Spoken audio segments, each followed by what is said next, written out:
哇，真的是太精彩了！刚刚那段师兄师姐的演出真的很迷人哎，那琴声一下去，马上把大家带进音乐的世界里面哦。对啊，一把小提琴就能诉说这么多故事。接下来呢，这份音乐的力量马上就要化为更壮阔、更震撼的乐章喽。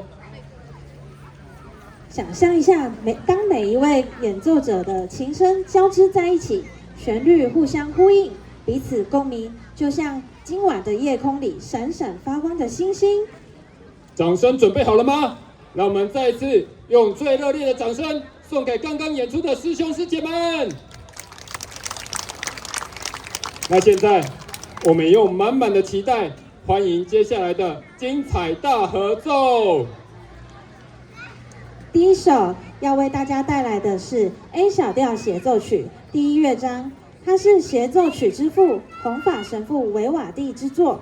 他一生写了大约450首协奏曲，其中超过300首是以小提琴为主奏的作品哦。几乎所有学小提琴的小朋友都弹过他的作品。